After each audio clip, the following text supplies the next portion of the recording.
Pessoalmente, é difícil falar da Amazônia e ouvir perguntas sobre o porquê nós devemos preservar o nosso maior bioma. Por que cuidar desse tesouro brasileiro que faz inveja a muitos países mais desenvolvidos do mundo? Existem, sem exagero, milhões de motivos para preservar o bioma amazônico e restaurar o que for possível daquilo que já foi perdido. Mas a maioria desses milhões de motivos atendem a necessidades específicas de lugares específicos ou de pessoas específicas. E a tendência de quem olha de fora é ignorar o que não afeta diretamente a sua vida ou as suas economias. Então, eu resolvi concentrar aqui só os problemas que realmente podem afetar a todos. Primeiro economicamente e depois em relação à preservação das nossas próprias vidas. Quando vemos países desenvolvidos preocupados com a preservação da Amazônia, eles não estão tão preocupados assim com o que acontece no Brasil ou com a vida dos brasileiros. Quando o presidente americano ameaça aumentar impostos de importação dos produtos brasileiros, caso nada seja feito contra o desmatamento, a preocupação é com as consequências que a falta da floresta amazônica pode causar na sua economia, na economia norte-americana e na economia mundial. Mas isso tudo vai ficar mais fácil de entender depois de algumas explicações. Meu sincero objetivo é que você assista ao vídeo e consiga entender um pouco que seja sobre esses fatores e que isso seja repassado ao nosso futuro. A primeira questão importante tem a ver com o solo da Amazônia e a formação dessa região. A região amazônica já foi fundo de mar, depois se tornou parte de um enorme deserto quando ainda estava unida com a África há 200 milhões de anos atrás. Nesse período, tudo era um supercontinente chamado Pangeia, e com o passar de milhares de anos esses continentes se dividem e formam os continentes que nós temos hoje. E a bacia amazônica, ao longo de milhões de anos, começa a se formar até chegar ao que temos hoje. Mas ainda podemos encontrar fósseis marinhos, grandes quantidades de arenito, que é a areia do mar compactada, escavando o solo amazônico, o que ajuda a comprovar essas teorias. E o que isso importa? Bem, importa muito. Por conta dessa formação, o solo amazônico não é dos melhores para a agricultura, e pior ainda para a pecuária. A camada fértil do solo amazônico, encontrada na maior parte da região amazônica, tem em média 50 centímetros. Depois disso, é praticamente só areia. Essa camada fértil é formada pela decomposição da matéria orgânica da própria floresta. Toneladas e toneladas de folhas, galhos, frutas, animais que são decompostos todos os dias para alimentar o solo, gerar mais árvores, mais folhas, mais animais, formando um ciclo contínuo e renovável.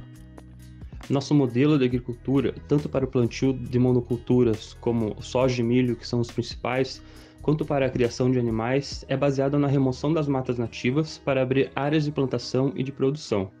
Acho que aqui você já consegue perceber o erro.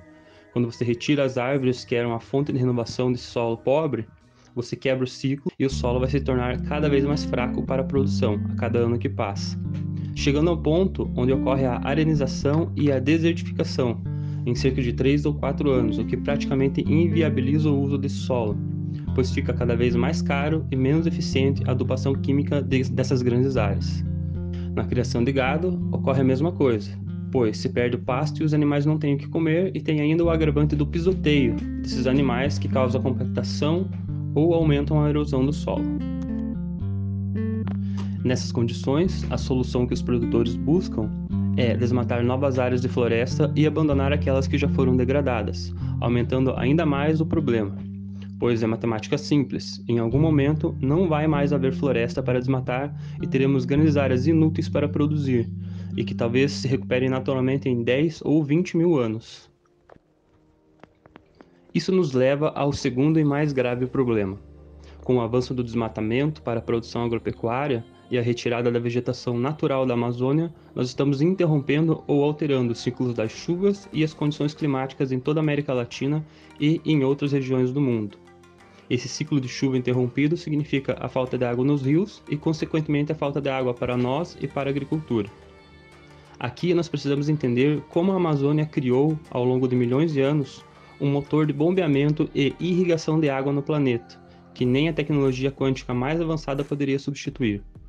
E o melhor de tudo é de graça, nós usamos e dependemos desse motor desde o tempo das cavernas, e a única fatura que a floresta nos cobra é não estragar esse motor, e entender como ele funciona, e já estamos em débito com essa natureza. Aqui precisamos fazer menção e agradecer ao cientista e doutor Antônio Donato Nobre. O conhecimento que nós temos vem de grande parte da sua pesquisa e do seu esforço em divulgá-la aqui no Brasil. São horas e horas de leitura e material produzido por esse cientista. As regiões Sudeste, Sul e boa parte da região Centro-Oeste do Brasil, onde nós temos a maior concentração de pessoas, e as maiores cidades, como São Paulo, Rio, Minas, Goiás, Paraná, etc., deveriam ser desérticas. Isso inclui também grande parte da Argentina, Paraguai e Bolívia. Por que então essas regiões são verdes e contêm grandes quantidades de água? Por causa dela, da floresta amazônica, com certeza. Quando olhamos para o ciclo hidrológico, as chuvas são formadas por evaporação das águas dos oceanos, mas, normalmente, as nuvens com vapor de água perdem a força logo quando chegam no litoral. E a tendência é não avançar muito dentro do continente, fazendo com que o litoral tenha uma vegetação e o interior seja mais seco. O que a floresta amazônica faz é literalmente bombear a água que cai do solo vinda dos oceanos e jogar para dentro do continente. E ela faz melhor, ela pode produzir a sua própria chuva. Pois, quando as árvores evaporam a água através das suas folhas, elas liberam pequenas partículas microscópicas chamadas de aerosóis atmosféricos, que fazem a umidade condensar e formar nuvens, e depois chover. Sem essas partículas, a umidade do ar não formaria nuvens e acabaria retornando para os oceanos. Cada árvore na floresta consegue evaporar 1.000 litros de água por dia. Estima-se que tenhamos mais de 20 bilhões de árvores na floresta amazônica, ou seja, são mais de 20 bilhões de litros de água por dia que a floresta produz. São os chamados rios voadores. A floresta consegue transformar tudo isso em nuvens, e os ventos, junto com os Andes e o relevo, direcionam as nuvens para todo o resto do Brasil e dos nossos países vizinhos, garantindo as chuvas, o fornecimento de água, garantindo a agricultura, a alimentação, a indústria, os empregos e, enfim, a manutenção da vida e da nossa sociedade. Mais uma vez, não precisamos de muito esforço para entender que, à medida que a floresta amazônica é derrubada, queimada ou destruída, nós estamos estragando esse sistema tão eficiente que mantém a vida na maior parte do nosso continente e influencia em outros. Não custa enfatizar que a floresta faz isso de graça. Só para comparação, se a floresta amazônica desaparecesse completamente e nós fôssemos obrigados a usar a nossa tecnologia para ferver e evaporar cerca de 20 bilhões de litros de água diariamente, para manter o clima e as chuvas, só de energia elétrica precisaríamos de 50.000 usinas de Itaipu, que é, hoje, a usina que mais produz energia no mundo, só para fazer esse serviço. Agora vamos imaginar o pior cenário possível e tentar enxergar ao longo prazo. Em um cenário onde as pessoas parem de se importar e o agronegócio continue avançando dentro dos seus mesmos formatos. O Brasil tem uma economia basicamente agrícola. A produção industrial e tecnológica brasileira não se compara em volume com as dos outros países, e a quantidade de dinheiro gerada pelo agronegócio é a base para movimentar a nossa economia. Hoje, o Brasil exporta para outros países mais de 80% da sua produção agrícola, principalmente para Estados Unidos e China. Nem preciso dizer que, se não tivermos para quem exportar, os menos de 20% do consumo interno já quebrariam a nossa economia. A carne que produzimos alimenta bilhões de pessoas, e a soja e o milho que nós também produzimos vão virar ração para alimentar o gado, a galinha, o porco, etc. No curto prazo, quanto mais a área da floresta for derrubada para virar plantação, mais os produtores lucram e mais os governos arrecadam. Mas, quando a floresta chegar em um limite onde a produção e dispersão da água não seja mais possível e os solos que foram usados estejam tão degradados que se tornaram inúteis, o setor econômico vai entrar em crise, pois vai ficar incapaz de produzir. As regiões fora da floresta até o extremo sul vão entrar em colapso por falta de chuvas e mudanças climáticas absurdas. Só a agricultura consome cerca de 30% da água doce disponível no Brasil.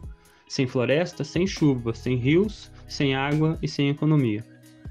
Países como a China, por exemplo, que tem uma enorme população para alimentar, vão ter dificuldades em encontrar outros países que produzam grandes quantidades de carne e grãos tão baratos como no Brasil, pois a maioria dos outros grandes produtores vendem mais caro justamente porque tem leis ambientais mais rígidas, muito mais fiscalização e que são bem melhores administradas. Em resumo, todos perdem e as perdas serão enormes. Em pouco tempo, já não vai mais ser uma questão de preservar a Amazônia e o meio ambiente para cuidar das espécies ameaçadas de extinção. Vai ser uma questão de cuidar do meio ambiente para evitar que a espécie humana entre na lista de seres ameaçados de extinção. Esse tema ficou bem resumido, mas é um tema tão amplo e tão grande que, se fosse só para abordar os principais aspectos em detalhes, levaria umas 10 horas ou mais. Então, dúvidas, críticas, sugestões são bem-vindas nos comentários. Não esqueça de se inscrever, curtir e compartilhar, e até o próximo vídeo.